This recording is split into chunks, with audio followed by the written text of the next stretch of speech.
Pag-usapan natin ang curriculum and the types of curriculum. These are recommended, written, supported, taught, learned, assessed, and hidden curriculum. Sige, pag-usapan natin yan in today's video. But first, ano muna ang ibig sabihin, sir, ng curriculum? Ano? O pag sinabi natin curriculum, that is the sum total of all the learning experiences of the student. Ibig sabihin, ang suma total ng lahat-lahat na mga ginagawa ng bata at yung pagkatuto niya na nangyayari sa loob at sa labas ng classroom, ang tawag dun ay curriculum. At kapag tinanong, who is considered the heart of the curriculum? Ang sagot natin ay learners. O palaging bata, kasi ang bida naman sa eskwelahan ang bata. O pag tinanong, sino ang heart of the teacher? Ang sagot pa rin bata. Who is considered the heart of the school? Ang sagot pa rin ay bata. Kasi ang lahat ng ginagawa natin ay para sa bata. So kung curriculum is the sum total or ang suma total ng lahat-lahat, edi ano pala yung mga bumubuo sa curriculum na yon? Kasi kung suma total, ano pala yung mga bumubuo? Ang bumubuo sa curriculum ay the types of curriculum. Kaya pag-uusapan natin ang types of curriculum. First type of curriculum is recommended curriculum. O question, bakit ba may word na recommended sa recommended curriculum? Simple lang. Sino ang nag-recommend? Experts. Kaya ang keyword mo dyan ay experts. Isang pinakamagandang halimbawa ng recommended curriculum ay ang kasalukuyang curriculum ng Pilipinas, which is ang K-12 curriculum. Kasi baga ang K-12 curriculum ay isang batas. Ano yung batas? RA 10533. Ano yung title ng batas? Enhanced Basic Education Act of 2013 or mas kilala tinatawag na K-12 curriculum. A question, kung batas yan o sino gumawa ng mga batas? Mga senador, congressman, di ba? Inapprove yan sa lower congress. Inapprove din yan sa higher congress. And then signed by the president. Ibig sabihin, ginawa yan ng mga lawmakers at nirecommend yan sa DepEd. Gets by teachers. Tapos kasama pa dyan sa recommended curriculum ang mga curriculum experts. Kasi para magawa mo ang isang curriculum, dapat may mga experts. Pwedeng nasa Pilipinas or pwede naman kumuha tayo ng mga experts abroad sa ibang bansa. So tinawag siyang recommended curriculum kasi it's being recommended by the experts. Kanino tig-recommend? Sa DepEd. So, ibig sabihin, taraan mo lang, pag sinabing recommended curriculum, lahat ng outside DepEd, ang keyword mo dyan, lahat ng outside the DepEd, ang tawag doon ay recommended curriculum. Isa pang example ng recommended curriculum is, for example, yung subject na Filipino. Di ba po? So, nirecommend yan. Kasi ang ibang mga bansa, wala man silang subject na Filipino. Di ba? Pero since Filipino people tayo, so ibig sabihin, importante na magkaroon tayo ng knowledge with the Filipino subject. Tama? So, it's a recommended curriculum. Another example, yung subject na values education, also din a recommended curriculum. Bakit? Kasi ang ibang mga bansa, wala man silang values education, di ba? So, tayo lang naman, meron tayong values education.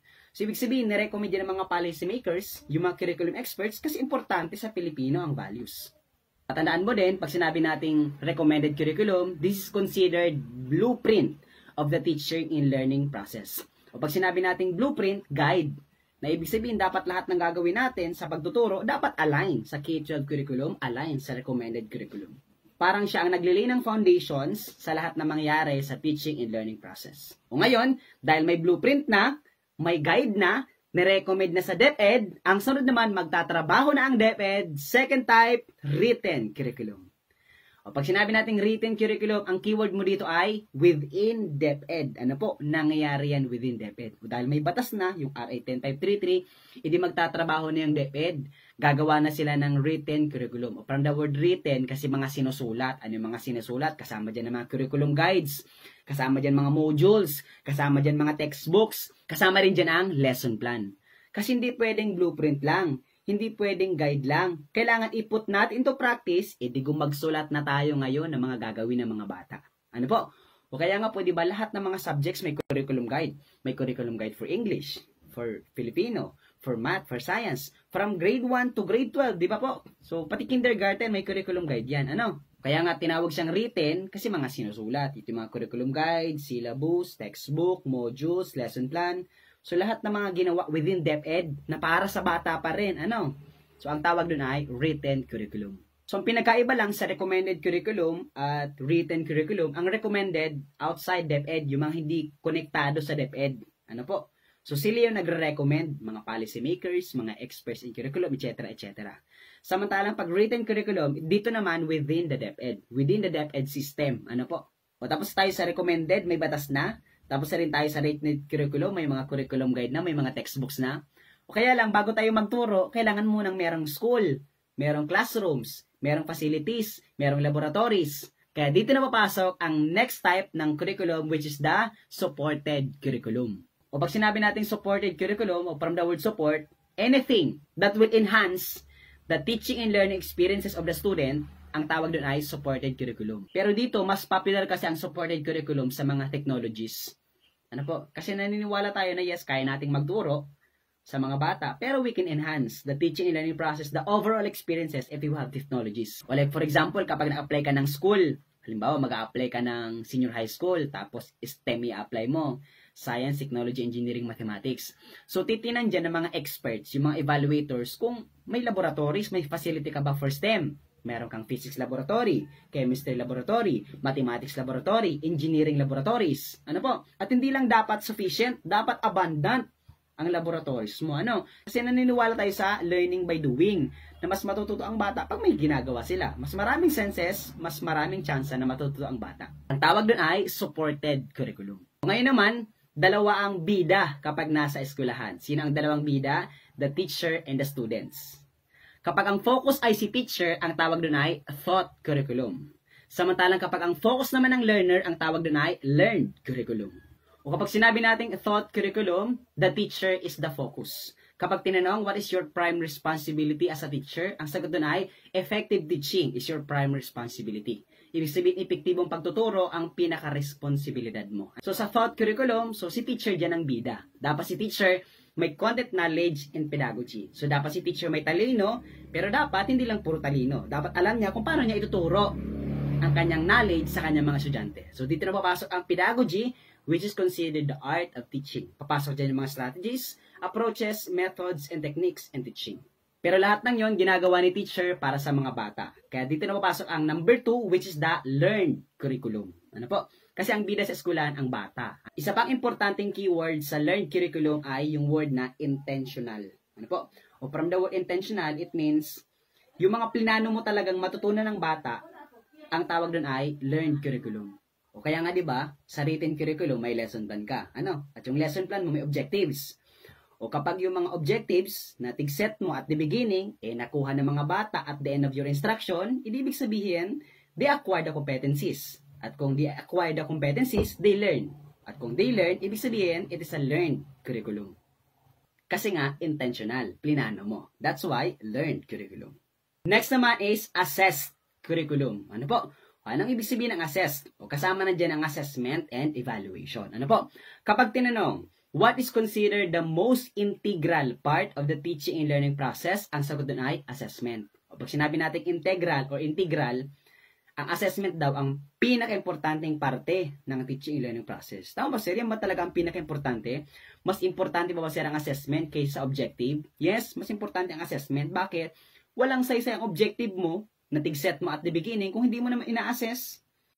Diba? Na may objective ka nga, di mo naman in-assess kung talaga natuto ba ang bata. So you have to assess kung talaga natuto ang bata. How do you assess? You have to measure, diba? Because the proof of learning is change. So titinan mo kung may pagbabago ba sa score sa mga bata. For example, sa pre-test and post-test. Tama?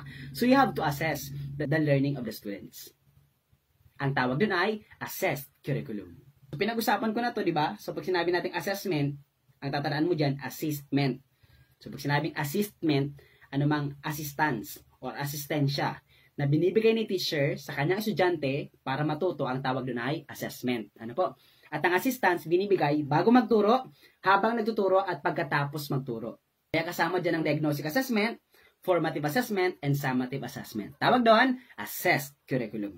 Kaya nga 'di ba, bago mag-assess curriculum, yung thought and learned curriculum muna. Kasi after ng teaching and learning process, ang sunod diyan, you have to assess. Ano po? Kailangan magkaroon ng assessment. Ano? And finally, last type is the hidden curriculum. Ano po? So, ganito ha. Pag sinabi natin hidden, from the word hide, it means nakatago. In other words, unintentional. Ano? Yung hidden curriculum, kabaliktaran siya ng learned curriculum. Kasi ang learned curriculum, intentional, intended learning outcomes. Ano po? Pero kapag sinabi nating hidden curriculum, ito yung unintentional. Ito yung unspoken, unwritten, ito naman hindi nyo sinulat, hindi mo plinano, pero natutunan pa rin ng bata. O example, ganito ha, mathematics. O ang tinuro sa atin sa mathematics ha, halimbawa, 100 minus 55, ilan ang sagot? O, ilan ang sagot? 100 minus 55, ilan? O, ilan? O! O, diba? Tinuro sa atin na 100 minus 55, ang sagot dyan ay 45. Tama? O, yan ang tinuro sa atin. Ano? May mga carry 1, baro 1, etc. etc. Tama? Pero one time ganito. Halimbawa, sumakay ka sa bus. So, yung pamasahe mo sa bus, 55. 55, babasahin mo. O ngayon, binigyan mo yung conductor ng 100. O, ang expectation mo, 100 minus 55, dapat ang sukli sa'yo, 45. Tama? O, that's the learned curriculum. Pero hindi yun nangyari. Bakit? Anong ginawa ng conductor? Sabi ng conductor, ma'am, meron ka bang 5? Ma'am, bigyan mo ako ng 5. Kasi pag binigyan mo ako, ma'am, ng 5, bibigyan kita ng 50. Di ba? Ang tawag doon ay hidden curriculum. Sabi mo, ay, pwede pala yun. Bibigyan ko siya ng 5, tapos ang bigay niya sa akin, 50. Ang tawag doon ay hidden curriculum. Kasi hindi naman yung tinuro, pero natutunan natin. Ano? Lupit talaga ng mga Pilipino. Ano? Ang tawag doon ay hidden curriculum. Okay, sige. I-recap ko lang lahat ng mga sinabi ko. Ano? O kapag sinabi natin curriculum, that is the sum total of all the learning experiences of the student. Ibig sabihin niya ng suma total ng lahat-lahat ng mga ginagawa ng bata magloob o maglabas man ng eskwelahan. Ano po? At kung suma total siya, ibig sabihin may mga buo-buo sa curriculum. Ano yung buo-buo? The types of curriculum. Ano po? So, unang buo-buo dyan, unang type ng curriculum is the recommended curriculum. O from the word recommended, kasi may nag-recommend. Sino ang nag-recommend? Experts. Kanino tig-recommend? Sa DepEd. Okay, example nga ng recommended curriculum, ang RA 10533. Ano po? Yung K-12 curriculum kasi batas yan. Sino gumawa ng mga batas? Lawmakers, policy makers, tama? Kasama din yung mga curriculum experts. So, ibig sabihin, ang recommended curriculum outside DepEd. Kasi nirecommend nila sa DepEd. At kapag nirecommend na, kailangan na magtrabaho ang DepEd, ang tawag na susunod ay written curriculum. Ano po? Kasi nangyayari ang written curriculum within DepEd. Anong ginagawa sa written curriculum? Gumagawa ng mga curriculum guides, mga lesson plans, mga modules, textbooks na necessary, ano po, para i-implement mo ang batas na yan. Guess ba yun? O kapag tapos ka na, sunod naman, kailangan meron mga facilities, laboratories.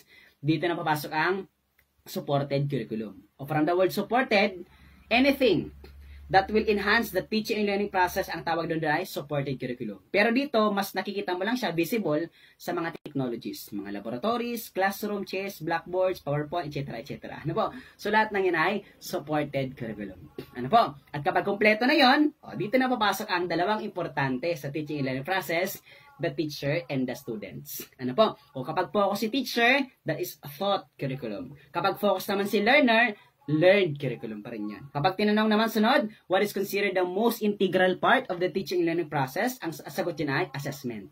Kasi we have to assess kung talaga natuto ba ang mga bata.